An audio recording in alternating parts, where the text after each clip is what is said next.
Good morning, everybody, and welcome to another episode of My EdTech Life. It is an honor and a pleasure to be here with you all today on this beautiful Saturday morning here in South Texas. And again, as always, from the bottom of my heart to all of you, thank you so much for making My EdTech Life what it is today. Thank you all always for your support. Thank you so much for listening to our podcast, sharing our content, sharing, all these wonderful episodes, and all the learning that is available to you. Thank you so much for your reviews, and as always, so thankful to every single one of you. And today I am really excited. I have a wonderful guest that is here who is joining us, and many of you may already be familiar just seeing him here on the screen. Some of you may be seeing him on TikTok or on Twitter. He is very active, wonderful teacher advocate, and today we're going to be talking about a topic that is really kind of in his area of expertise, as it is something that he did study through his doctoral studies. So today I would love to welcome Dr. Kevin Leichtman to the show. Kevin, how are you this morning?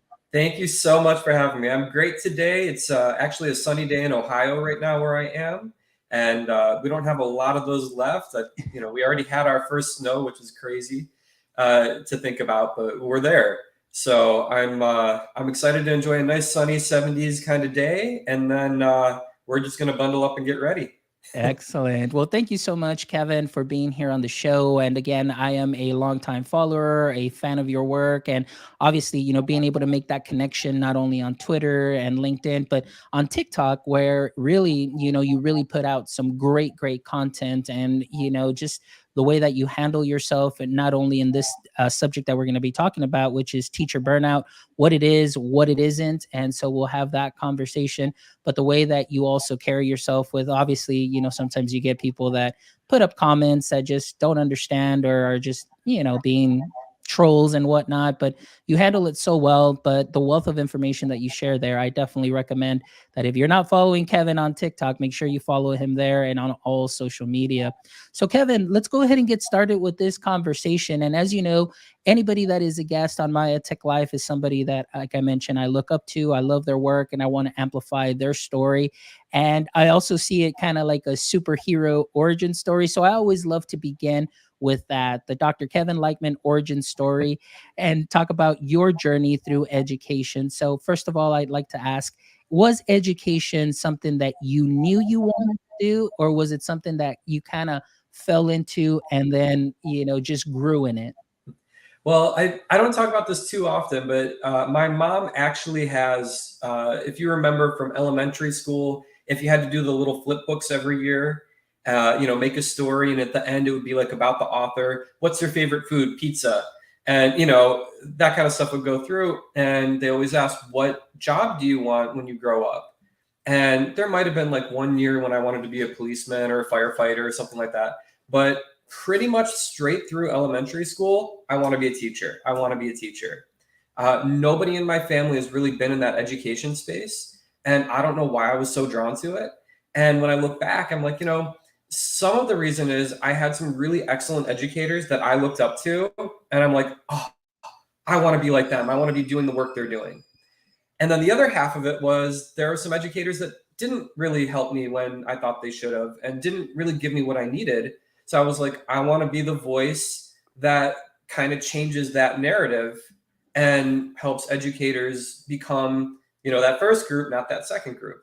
And I actually struggled a lot academically. I barely graduated from high school. I was towards the bottom of my class, bottom 10%. I begged and pleaded my way into college. I dropped out of my first college, tried again, and I actually failed out of my second college. I was at The Ohio State University. Didn't do so hot there. So I ended up packing up my 1.7 GPA and saying, you know what, I guess I'm just going to work a minimum wage job and save up and hope I do okay. And eventually, after talking to some friends and some family, they're like, I thought you wanted to be a teacher. I thought, you had this whole vision. And I was like, I should really give it one more shot. So I made some adjustments in my own life. I kept pushing forward, and I got into a university on academic probation, small school out in Dayton, Ohio, and ended up on the dean's list. Went from there to grad school, went from there to a PhD. So I think I had such a well-rounded experience coming into education where I could see how easy it is to fail. I could see what steps it took for me to be able to succeed and what support I needed outside of myself. And I think that helped craft who I became as an educator. Wow, and that's such an interesting story because what I love that you said there is highlighting here what you said at the end, your journey, such a well-rounded journey, and you saw things through different lenses, and then you saw what it is that you needed and what you weren't getting either from educators going up K through 12 and then of course in higher education. So I think sometimes, coming in with that vision and seeing that, then you can really identify and see what it is that we're going to be talking about, which is teacher burnout. Like, what is it that could be done? That what is it that we can use, or educators or principals, excuse me, or administrators can do to alleviate some of that? But first of all, we need to know what teacher burnout is. Yeah. So, if you can go ahead and just share a little bit about your experience with this, what would you say is a good definition of teacher burnout? So the definition I typically use is like 5 paragraphs long, and just it's a little too specific, I think, for my taste. But I'm trying to work on condensing it. Really, the big points of burnout is that it starts with a passionate commitment. So you don't burn out from something that you don't care about, right? You have to be emotionally invested in it. You have to want to be great at that thing, and it could be anything, but you have to have that initial drive. And then there are things that happen in that profession that don't allow you to access the feelings that you wanted to have from it, the rewards you wanted to get. And when I say a word like reward, it's not like money or you get a present or something like that. Usually it's that intrinsic reward of, maybe working with a student and watching them turn their life around and, have some awesome benefits in their life. So you can't get those rewards. You can't figure out why. And then what happens is all of the passion that you have, that commitment that you have to the profession that's not being fulfilled becomes pervasive. So it follows you everywhere. You feel it in every aspect of your life. So you go home, you're still thinking about work. You're still thinking about, how do I help these students? How do I make this better? How do I deal with all the responsibilities of my job? So when you get in that boat, that's the burnout. It's the, I'm really passionate, I want to do well, and I can't. There's a barrier, or usually, like in teaching, many barriers in the way, and I can't seem to break down that barrier. And I'm just butting my head against it every day, spending all my time, all my energy, and it's not working. Wow. Yeah. And, everything that you said there, I can kind of relate to in what happened to me. And this is, going into lockdown when we went from brick and mortar to lockdown, being the only instructional technologist for our district, 14 schools. It was showtime for me. I had just finished my master's in EdTech, and I'm like, yeah, I feel like a fish in water. So I was on 24/7. I was doing trainings. I was doing about 6 trainings per day, Monday through Friday, getting teachers up to date on the platforms and so on. And it just went that for that whole year, and then it moved into that whole next year. Mhm. But as like you said, I'm passionate about this and in the ed tech and helping teachers and being in the classroom myself, just thinking about teachers and what can I do, going to bed at 11 and still, posting things on Google Classroom, posting things in resources so teachers can have what they have. I'll tell you what, that when I came back and we came back sort of like to brick and mortar, Mhm. I was just I couldn't handle it. Like I didn't know what this feeling was. I was like, what's going on with me? Like I just don't feel on. I feel just off. And then all of a sudden, that whole year went by. And finally this year, I feel like, man, this is great. It's a fresh start.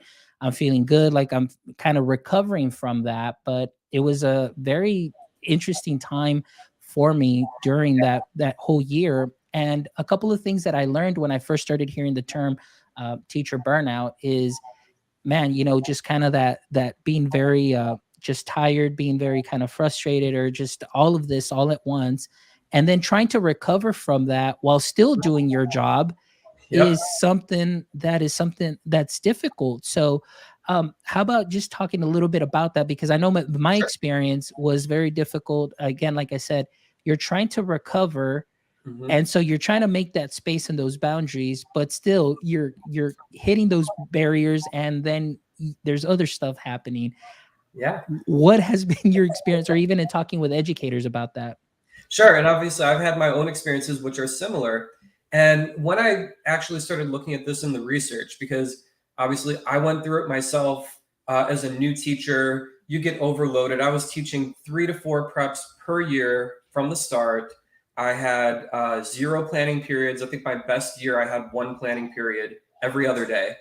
And there's just no time to think about what you're doing. You just have to be on at every second of the day and at home, and it's too much to really bear and actually also do a great job, right? Because a part of Yeah. this is always, you don't want to just get through it. You actually want to excel. Like when you're talking about helping teachers in their Google classrooms, you don't want to do a lousy job at it. You don't want them to leave your trainings unprepared, but that means there's even extra burden on you because you're not getting the time and resources to plan out those trainings and really work through it. You have to jump in and go. So it's really difficult when you're in those situations. So when I pulled back and I was like, okay, let me forget about my personal situation for a second and let me look at the research and what's going on. Burnout happens because there are multiple contributors, multiple factors that are affecting teachers at the same time. So the problem is you can never isolate those factors and say, I'm going to work on this thing. So maybe one of the things that's burning you out is that you don't have enough planning time. Well, you don't get to conceptualize, how do I advocate for more planning time? How do I figure out a way to be more efficient in my planning? While you also have something else burning you out, like, I don't have enough money and I need to figure out how to pay my bills this weekend, and I probably need a second job, and that's going to also affect my time, right? So when you have multiple contributors at the same time, a lot of people will say, hey, well, why are teachers so burnt out? And they're looking for that one fix, that one solution. What's the one thing we can make an impact on? And they're not realizing that we can't pull these things out individually. It'll never happen. uh, Even at my worst, when I was feeling the most burnt out, I had a lot of administrative pressure. And I was in an interesting situation where I had some great school leaders and I had some not great school leaders. And they all had an impact on my day to day. So all of a sudden, I would be pulled out from things that were very important to me, like planning for my students or one on one student conferences or something along those lines, because I had to deal with paperwork that I saw no purpose to and that wouldn't be used for anything. So now all of a sudden you're dealing with administrative struggles and pressure. You're dealing with the time management that just cannot be fixed. I'm dealing with an overload in students. I've got too many. And you can't fix one of those issues and say, well, your burnout is cured. And it's frustrating to people, right? Because when you think about how do we fix it, there's no giant systematic change that we can make on the whole education system that will fix the issue of burnout. We can do a lot of things to reduce the impact, but we can't just do a one clear shot and we're done and everything's better, because there's too much happening at the same time. And you have to encompass all of it when you think about reducing that burnout. Yeah. And what you're saying too is just that's what we noticed on the coming back this first year when we came back to brick and mortar. And I love what Amanda said here, in her comment says those who didn't experience lockdown expected things to go right back to the way they were. Yep. They didn't know, some still don't, what our lived experience was, and that we had burnout. And then she states here, coming back and setting boundaries became a need, not a want. And Absolutely. so now that's something that we're seeing. Something that really kind of helped me too was kind of putting a boundary wherever it is that I could, but then obviously recovering from that, because I still had to do my job, and it's something that I am passionate about. And like you said, it's very interesting to know that, you know I guess in a way that teachers are feeling this way because they do care and they have a passion for their profession. And not only do they want to succeed, they want the students to succeed. And, there's that dish where they just keep piling on some of those things. And so I'm very happy to say, like with our district, it's been great that I was talking to you in the pre chat. where our district leaders have kind of seen things and kind of approaching things differently. They're kind of seeing the climate, they're checking what is going on. And I talked to you about Amy Minter, who was on the show, and she coined the term the twatty, which is this is the way we've always done it, which is something that can also lead to burnout, where you do the same thing over and over and you're expecting different results, but it doesn't work. Maybe because I call it, or I learned about the hippo effect, which is the highest paid person in the room making the decisions, which sometimes can also lead to burnout because things may not work that way because you're not getting that feedback. But I'm glad to say that, like I said, our district is taking some action. And so that's all you hear now, where they're saying, oh, that's twatty, we need to change that. And oh, no, no, that's the twatty, we need to make sure and change those things. So that's something good to hear, but that's not always the case that we see in many other districts. Right. So let's go back a little bit, Kevin, to you, because you talked about some burnout, and you talked about your definition of burnout. But for anybody that is out there that is not familiar with this, because I know that in your comment section or in our comment Yeah. section as educators, people just don't understand. They're like, oh no, that's just called work, tough it out, and do this. But because they're not living that experience, can you just tell us a little bit more as far as maybe what to look for to understand burnout? Like, what are some stages or some symptoms, things that maybe we should look out for if you have a friend or family member that is in education and maybe they don't voice what they're feeling, but things that we can look out for to possibly help? Sure. And it's an important question that you're asking, because when it comes to the actual burnout cycle, right, it starts at a really good place. It starts at passion. It starts at, I love this job. I love the ideals of it and what I'm entering into. So when you begin that burnout cycle, you're actually beginning it from a place of passion. You're not starting it from a place of anger or frustration or anything like that. Obviously, that all comes as you begin to burn out more and more, but the symptoms are very difficult to notice at first. And that's also why burnout is so powerful, because a lot of people tough it out for a very long time, way past what their emotional load can carry, until they're at a point where it's very difficult to recover from and they want to quit instead, because that's the only way really to protect themselves.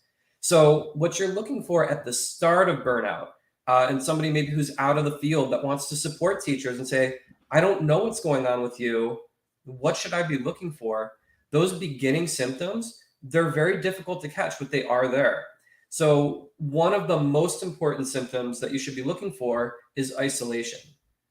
And there are people that are introverted, right? So, everybody has their different level of how much they communicate, how much they engage with other people. But you want to start looking at, is somebody withdrawing a little bit? And the thing about burnout is it doesn't stay in school. It's not like in a nice little box, like I'm only burnt out when I'm at work and then I come home and everything's perfect, right? It does start to impact every aspect of our life. So if you notice somebody that used to sit with teachers at lunch and hang out and talk shop a little bit, and now all of a sudden they're locked in their own room every day and they don't want any visitors, they don't want to talk during the school day. And then you start to notice they go home, and what used to be a couple hours of hanging out with their family or their friends, or maybe getting on the phone with somebody, and all of a sudden those phone calls stop. Or all of a sudden they're retreating to their room or diving into their phone or their TV and not really communicating the way they used to. So, ooh, they're withdrawing. That might be an issue.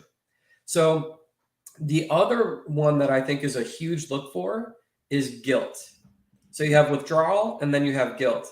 So remember, burnout starts with, I'm passionate about this job, but I don't feel like I'm doing enough to access the rewards, right? So that guilt comes in when you start hearing teachers say, oh, I'm not doing enough. I need to be more for my students. I need to be there more. I need to spend more time. I can't believe I let them down. This lesson bombed. They deserve better than that from me. I should plan an extra 2 hours today, right? And you can almost hear it when I say it out loud, but you often don't think about it when you're in it. So, what you should be thinking as a teacher who is not burned out, who just remains passionate, loves their job, is comments that make you feel self efficacy. I'm good at my job. I'm capable. I'm learning from this experience. I might not have this all down yet, but I definitely have the tools to do that. Those are like those empowering, uplifting messages. When you start hearing the opposite, uh, I'm not doing enough, I don't feel like I'm good at this job, those are big signs of burnout, because again, it's something you want to be good at. So if you're not accessing it, boom, there's your barrier.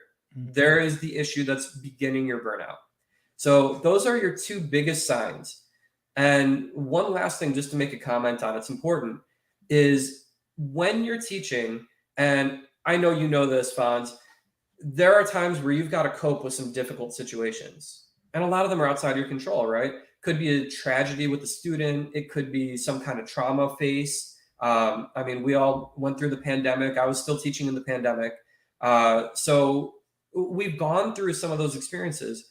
How you cope also determines how quickly you burn out. If you rely on negative coping mechanisms, and it's kind of taboo in this field, but there is alcoholism, there is drug use in the field. There are teachers that have a lot of difficulty coping with the emotional burdens that we face on the daily basis. And those negative coping mechanisms make it harder for you to recover and easier for you to burn out.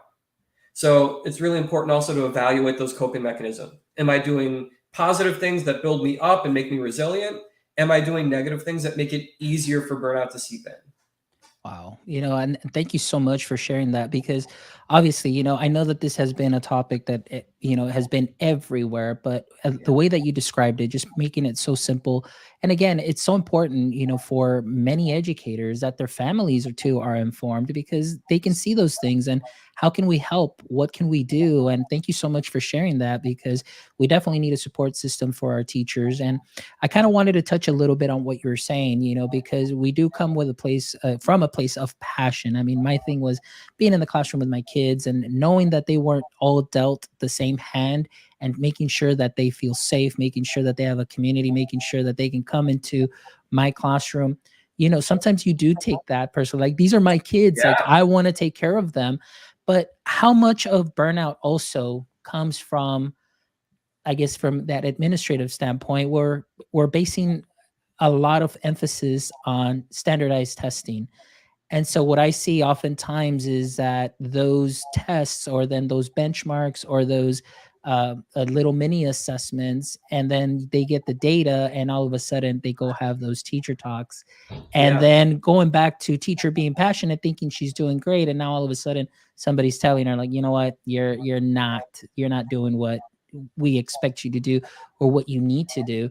What are some ways that maybe from an administrative standpoint, those can be handled maybe a little bit differently, rather than just boom, here you go, you're not doing as well as you thought, and then having the teacher just go into this state?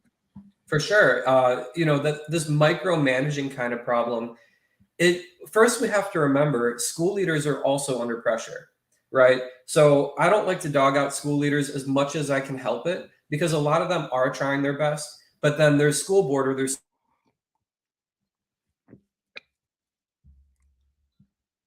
superintendent are also saying this curriculum, and now they have to roll that out. And they're also in a difficult position, because they know the teachers and students, if they're doing their job well, and they understand the needs of the school, but they also are pressured by the needs from the local central office, the district, whatever it may be. So it's a balancing act all over the place, and it's difficult for everyone to navigate that. So I came up with, I call it the rock metaphor. And let's say that your job in life and your passion is, there's a giant rock in your driveway, and you have dedicated your life to figuring out how to move this rock so it's out of the way. So you went off to school, you did a 4-year bachelor degree, maybe you even did graduate studies, trying to learn all the best methods for moving this rock. And then you get hired. Now it's your chance. Now it's time to move the rock. And you go out there and you've got this whole plan. You've studied the geography of it. You've studied the science of how this rock is going to move. And you're out there, you've got all your tools, you're prepared. And then your boss comes up to you and says, no, but you can't do it that way. In fact, what I need you to do is hammer that rock 3 more inches into the ground. And then you're only allowed to push with one hand. And I can't give you any of those other tools you need. Sorry, good luck. Right? That's what it feels like when you're burning out and you don't have that administrative support. It feels like when you're pushing against this barrier, instead of them helping you lift it, or at least giving you tools so that you can lift it, they're actually pounding the rock in further and saying, now good luck. So they might be doing something that they feel is well intentioned. Hey, I'm rolling out this program that should help you. But without tapping into your expertise as the teacher, all you're seeing is you've created a bunch of extra work for me. Yes. You haven't created solutions, you've created work. And I'll give you a great example of what this looks like. One year, they had me roll out a program for all of my freshman students. I had about 200 at the time. And they said, every freshman student you need to have a weekly meeting with for 5 minutes during class time. And you have to document a sheet about your relationship building with those students. Now, me being the teacher professional, I understand the importance of building a relationship with my students. And I also understand the importance of spending one-on-one direct time with each student to really foster those relationships and make it grow. But now to add the worksheet to it that had to be handwritten and filled out weekly, well, now that's an extra, 2 minutes of my time per student. Multiply that by 200. How do I do that during a school day? So it feels like a punishment, not like accessing the tools that I need to actually help my students. That's the issue. So when we have administrators who really want to help and you say, I know my teachers are burning out. I understand that they need resources, they need tools. How do I go about that? One of the most important things you can think of, school leader, is autonomy. How do you give teachers autonomy to dictate what curriculum, what programs are coming in, and more importantly, how we use those things? And I've seen examples of that where great school leaders will even say, I've gotten this program, and this is something we have to use, but now you as the teachers, I'm going to provide you time and space to review the program, understand it, get training on it. Not taking away from other things, but I'm going to give you this time. And then I'm going to have you decide how we use this program. Is this going to be a weekly thing, a monthly thing, an annual thing? How is it going to look in your classrooms? How is it going to work for you rather than become work for you? That's what great school leaders are doing. So think about where your teacher autonomy can be. And if you can't give them autonomy in something, how can you at least let them in on the decision-making process from the very start instead of surprise pop-up? You're here from the start, you understand what we're doing and why, and now you at least have autonomy over what it looks like in your classroom. And I love that you said that is, and I'm going to go ahead and share something that our district did this year, which was something that was very different from the past couple of years that I've been there. Like you said, there's always programs that come in and say, okay, this is what you're going to do. And that's it. There's nothing else. And oftentimes it's like, I refer to that hippo effect. The highest paid person in the room makes the decision, but without giving any regard to the expertise that is there in the room.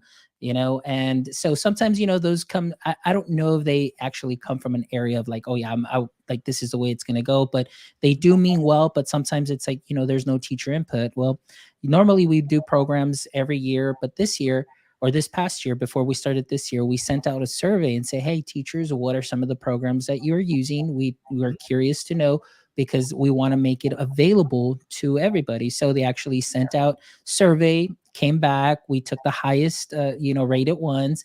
Then we sent out another form and saying, okay, look, these are the ones that we would like to standardize on. Can you please vote? And so this year, as my colleague and I have gone out to the district to train on these programs that were voted on by teachers, well, one thing that I noticed is that we got less pushback from teachers saying, no, I don't want to use this. No, I don't like this. No, they were willing to, okay, cool. Let me show me what it can do. Oh, I really like this, or I know how I might be able to tie this in and sprinkle it on to what I'm already doing great. And the buy-in has been so good this year, and the teachers have been on board. And that's something that I definitely want to give a shout out to the district, because like I said, I noticed it this year, and the teachers have just been amazing and to work with this year, as far as diving into those platforms, like you said. And we're telling you how you can use it. And then also what helped out too was actually sharing with them what the minimum expectation is for the use of these programs, which for some it was twice a week for 30 minutes, math and reading. And then of course, it's up to them if they want to use it more than that, which we do have teachers that'll do more. But again, just setting that at the very beginning definitely helped out a lot. And a lot of teachers, like I said, I was like, wow, this is a different year. Things are going well, things are changing. And so it's the little things that And for me, I'm like, I get excited about because I know my teachers are good, yeah, and if I can jump in on that too, how hard was it to actually accomplish that? It's really as simple as you sent out a survey and you actually paid attention to the results. It's not something that took years of effort and, hundreds of hours of labor to try to figure out how we do this thing. It's just having that foresight of our teachers' opinions are actually important and valid. And if we use that from the start and they're in it from the start, and it's not they're halfway through a semester, they've already created their plans, and now, by the way, you've got to use this program for 30 minutes twice a week, right? When they've already done their planning and they've already figured out their own curriculum. So just having that foresight is such a key step for school leaders at any level to create that buy-in and alleviate some of the burnout. Absolutely. Yeah, and so it's been great. I want to touch here on what Amanda says. And for Amanda, also her experience, it says we asked teachers what PD they wanted during their workday in our district, and it's been rehumanizing and respectful of their time. So, I mean, something so small can go a long way. Extra time like that. Yeah, so it's been great. Well, Kevin, let's talk a little bit more here, just because I kind of wanted to see if there's a tie-in here, because obviously we've all heard the term like quiet quitting, doing all those things. So as far as burnout, we can see all that we feel as a teacher, somebody that's passionate, and then we just sometimes we feel like we're not getting the help that we need and making those adjustments. So how does burnout, or how have you seen burnout also lead into quiet quitting possibly? Like, how do those two tie together if there is a tie? Oh, there's absolutely a tie-in. And I think the difference between those two terms, and I don't love the term quiet quitting because I think it puts a lot of the burden on the employee and none on the employer, right? So that's where I think, I don't know if I love the term itself, but when you think about the actual concept, when you're burnt out, at the beginning, you want to push through it, right? Because remember, you don't hate your job. You hate how it's being performed or how it's being micromanaged or things like that. But you love the job. You love what it represents and you love the ideals of it. So when you start burning out and you're pushing through, your health deteriorates physically and mentally and emotionally. So in all those aspects of your life, you become less capable than you were because your health is suffering. So when you think about what quiet quitting actually is or what it does to a person, burnout almost forces you into that role because you don't have the energy to do anything else. You don't have the commitment or the available space to say, I'm going to go above and beyond. So if you think about it in the context of, let's say, a new teacher, because the people that are most likely to burn out are teachers in the first 5 years. That's what the research shows time and time again. So when you're in that first couple of years, you might say yes to everything. You don't have that job security yet. You don't feel, totally stable at what you're doing. You might not even feel like you're great at what you're doing yet. So you start agreeing, yes, I'll coach this sport. Yes, I'll run this club. Sure, I'll chaperone the dance. Why not?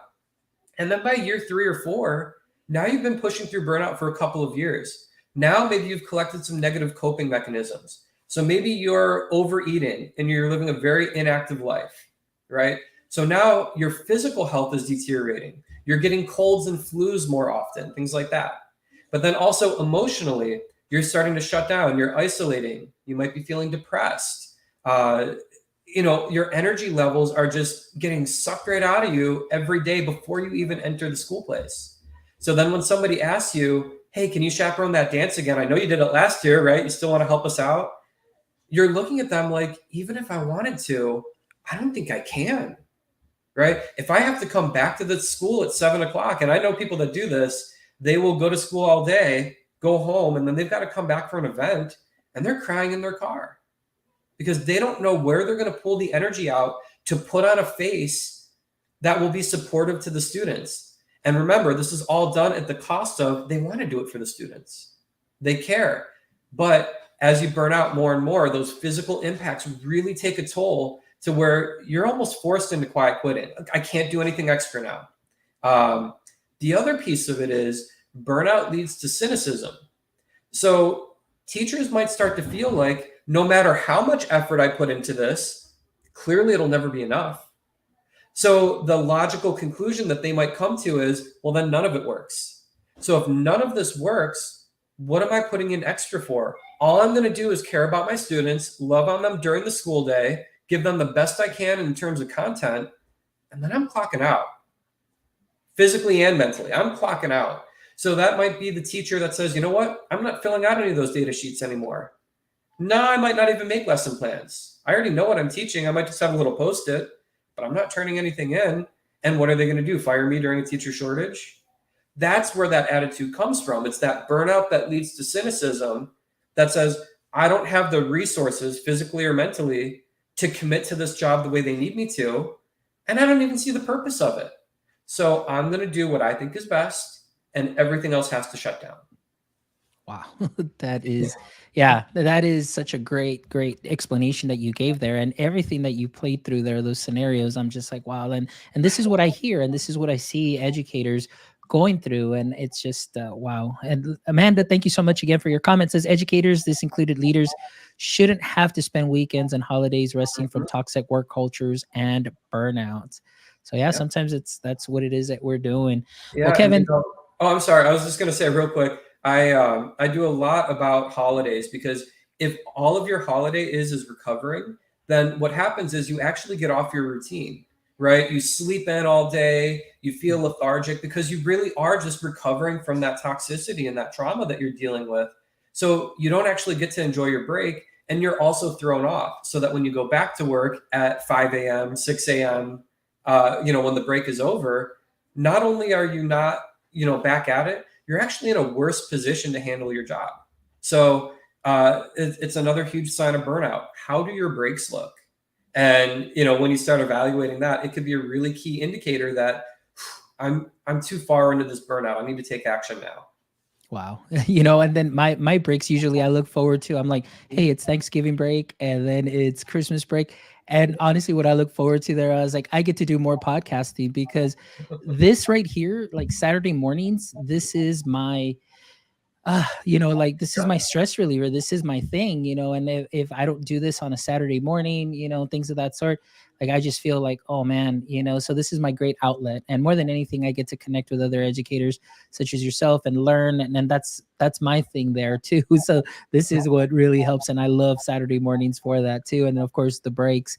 But Kevin, let's talk a little bit about also your work. I mean, I know we talked about burnout. This is the main thing that we wanted to talk about too, as well. But not only are you also just involved with these kind of talks, but you're also an author. So I definitely want to give you an opportunity to please share, the work that you've put out, because I know recently you put out a book with a couple of other educators, Matt Rhodes included, who's also been on the show here as well.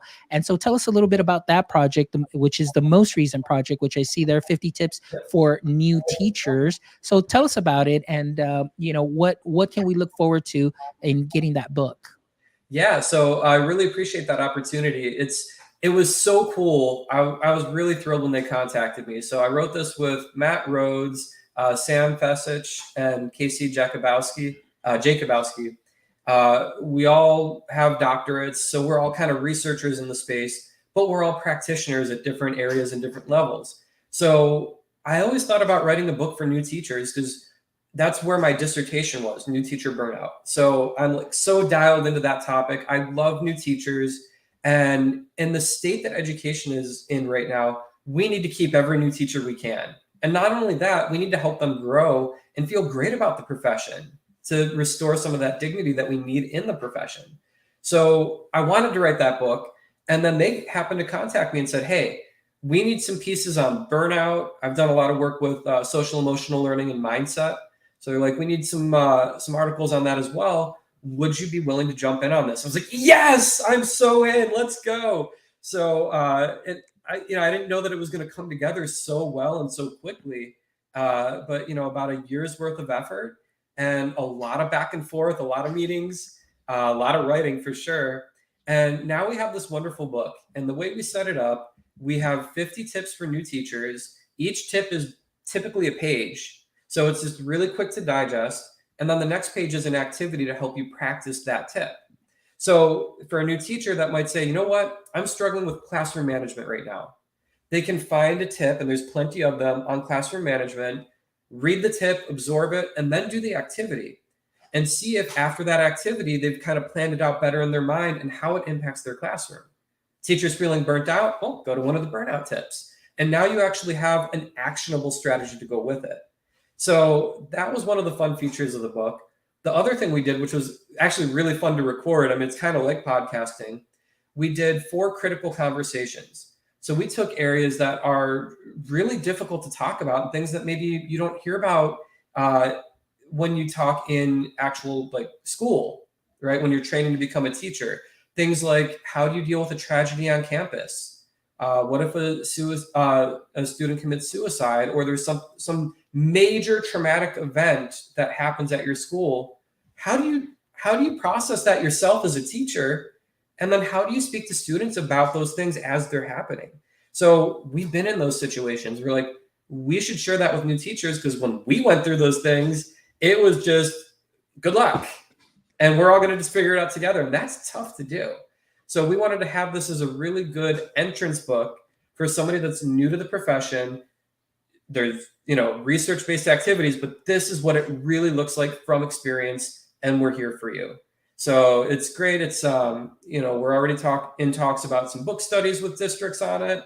A lot of new teacher programs are looking to pick it up. So I think it's going to be a really valuable tool. Yeah, and I absolutely see the value in that because I mean, coming in, transitioning from business into education, Mhm. really without any training, it was a alternative certification. It was like an emergency certification. So I remember my first day in service. Okay, cool, everything's great. Getting to meet teachers and not really understanding anything because it's not my world. I'm kind of like hopping into this place brand new. But then I remember that what they gave me is just 2 binders with transparencies. Here are Oh your no. lessons. So I was using transparencies. I'm aging myself there. Mhm. But I didn't have anything like this. But I luckily I did have some great mentors. Yeah. But I can definitely see the value that this has. And most importantly, like you mentioned, what I love is you provide the research, but you provide that activity. And it's almost like, hey, you know what? You just sprinkle it on here and there, tweak it, make it your own. And that's the best thing that I love, that the teacher can take those activities, internalize them, and then just remix them and make them their own and create their own space. And I think that's definitely a valuable tool. And I was just thinking right now, I was like, man, this would be something that I would like to share with our district leaders as well, and see if it Thank would be you. possible for something to share, because we are getting a lot of new teachers in the field and we want to make sure that we prepare them and give them those tools that they can start off with and feel comfortable and not feel overwhelmed. So that's great. Amanda here says, are there book study materials available on your site? I like to share them with our induction team. So that's So far, good. yeah, transparencies as well. Yep. Yeah, I think we've all been there. So we're working on the book study materials to be uploaded on the website. We do have a webinar up there, and we're going to have another webinar soon. They're free, and it has great information directly from the book in a conversational form that helps you see what kind of content is really in this book and what you'd be receiving. So if you go to 50teachertips.com, you're welcome to check out the materials we have so far. And I'm looking forward to getting more out there, because I'm with you. I think mentorship is so important. And if you have a tool like this that helps structure some of those conversations, and it helps the new teacher see, what am I dealing with that I maybe haven't thought about yet? Or what didn't I receive in school that now I'm actually in the field and I realize that I needed? This can help give you that structure. And then if you pair that with a strong mentor, you've got a new teacher that's going to stick around and do really well. Perfect. Man, that is so great. And of course, with Matt and Sam, I'm very familiar with their work. And so I'm really All right. excited that you guys put this together. And again, like I did talk to Matt, is I would love to have all of you, the authors, come on the show. And then that way we can go ahead and talk about this, because like I said, and I can see it in my mind, the way that this would work out in our district too. Yeah. And so it's really exciting stuff. Uh, Kevin, tell us a little bit more too about, as far as where our audience members can go ahead and reach out to you or contact you. Sure. I'm most active on Twitter and TikTok. I did not think I was going to be a TikToker. And then, we've been laughing about this. They're calling me the TikTok tank top teacher. So I'm on there. My tag there is TLC Educates. And I really enjoy that platform because it gives you short little bites where I can really be authentic and I can tell you, look, this is what the research says. This is what my actual experience is. And we can actually have a lot of great dialogue on it because the comments that come in, Mhm. I can pop those up on a video too, and we can have great back and forth there. So I'm on TikTok and then I'm on Twitter at Kevin Leichtman, same spelling as my name here. And I'm happy to connect with everyone that's in education, especially. Love talking to educators. As you know, Fonz, I'm out of the classroom now. I'm still adjuncting at the college level, but I'm out of the K to 12 classroom, and I get a little antsy. Like I kind of want to be back in. I can't do it right now, but like, you know, I want to have that back and forth. I want to know what's still going on. Yeah, no, and that's wonderful. And again, I love your content. And again, thank you so much for coming in uniform. So I love it because I know I reached out to you. I think it was probably after that video that I reached out and I said, you know what, I need to get Kevin on here. This is such a great topic, the stuff that you're putting out there. And it's just great to see educator slash creator. And the whole point also is just connecting the education community and being able to put out, great information, great content, and going back and forth and having those dialogues. So that's one thing that I've loved about that platform, and finding authentic, genuine educators that are passionate and really care about this. And of course, as you know, that's the mission and vision of our show, just finding those passionate educators slash creators to continue to move the education needle forward, and seeing how we can better our space with all of the knowledge, the collective knowledge that we have. So thank you so much for today, Kevin. It's been a wonderful conversation.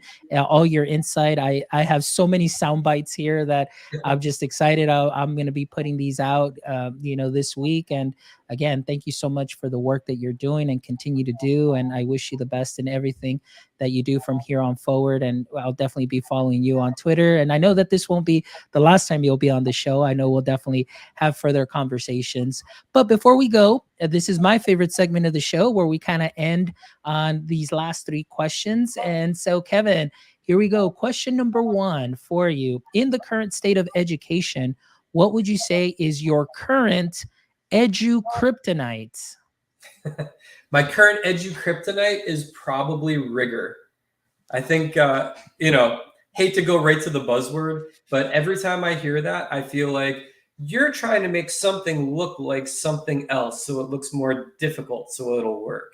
And every time I hear that, I already feel like weak at the knees, like this is what I got to fight against. That is such a great answer. I love it. I love it. All right. Question number two, Kevin. If you could have a billboard with anything on it, what would it be and why? It would be, thank you, teacher. I love you. I think our public perception right now of teaching is so poor. It's undeserved, and it's disheartening for teachers to see what's being said about them in the public. So if I had a billboard space, just thank you, teacher. I love you. Those are the words they need to hear more than anything else right now. Wonderful. Great answer, Kevin. All right, Kevin. Now let's say that this was the Tank Top TikTok Teacher podcast. Wow, that didn't come out It's that tough. well. I told you, It's right? a tongue twister. All right. Let's say that this was the TikTok Tank Talk Teacher podcast and I was your guest. What would be one question you'd like to ask me? I would say if you were considering bringing in EdTech to an unfamiliar teacher, an unfamiliar classroom, how can you bridge the gap from somebody that maybe doesn't have a lot of experience with EdTech? How do you make it work for them instead of making them work for the tech? For me, this is something that I've loved, and I am a big fan and proponent of making things as easy as possible. So, anytime that I ever start a training, I always tell the teachers, like, hey, you control the tech doesn't control you. But more than anything, I always want to lighten the mood and say, hey, you know what, just get clicky with it. You're not going to break anything. I said there's two moves. In case something goes wrong, you click the refresh button Mhm. or sign out and sign back in, and you're good. Two moves. But again, it's just really just bridging what it is that they want to do or that they need to accomplish.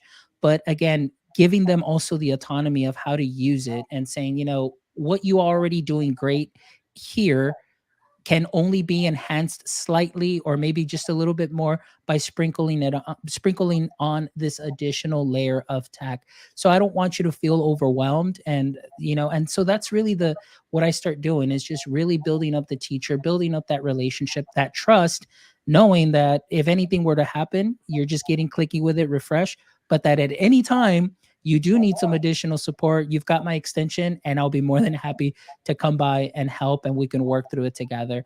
So for myself, it's really, you need those coaches to have that relationship, and the teachers also just need to open up and trust. And it's okay for teachers also to know that it's okay to not know everything, Yeah. and that's what we're here for. We're here to help each other out. So I think that's the easiest approach, is just get clicky with it. Let's see what we're trying to do, have some fun with it. And then of course, if they have fun with it, then they can transfer that fun also to the kids and get some new ideas. And also, one more point, don't be afraid to let the kids teach you something out of these platforms too as well. Yeah.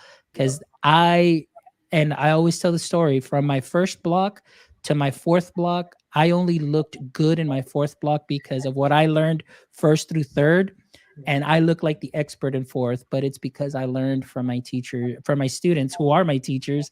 So it's okay to be a little vulnerable and not have the answer, but you can work through it together. 100%. That was a great answer. Maybe a little long, but I just love that. That's one of my favorite It's things your to talk passion. That's about. what I'm talking about. I like Yeah. being in that field of passion. Exactly. Well, Kevin, again, thank you so much. It's been a wonderful conversation. Thank you so much, Amanda. Thank you so much for all of your comments. Josh Tovar, who is also a wonderful administrator, thank you so much for joining us from the gym. I know you're probably either on the treadmill or lifting some weights, but thank you so much. And for all of you that are listening or are going to be rewatching this later on, thank you again from the bottom of my heart for all of your support. It really means a lot to me for what you have helped us accomplish through your views, through your shares, and of course through your reviews. So please make sure you continue to stop by our website, myedtech.life, myedtech.life, so you can check out this wonderful episode along with the other 147 episodes that we have from teachers all over the world, teachers with different backgrounds, educators, and creators. I am sure that you will be able to find something for your needs that you can sprinkle on to what you are already doing great. So don't forget to like, share, and subscribe to us on all social media. And again, if you want to contribute to our mission and vision of connecting educators and creators in our education landscape, feel free to drop by our store also as well on our website, where you can find yourself some nice sweaters for the cold weather. We've got some caps, stickers, accessories, all of that. And all of that goes back into the podcast to continue to elevate and continue to do this amazing work that we get to do in connecting educators. So thank you as always from the bottom of my heart. Make sure that you follow Kevin on all social media as well. All the links will be posted on our episode notes. And my friends, as always, until next time, don't forget, stay techie.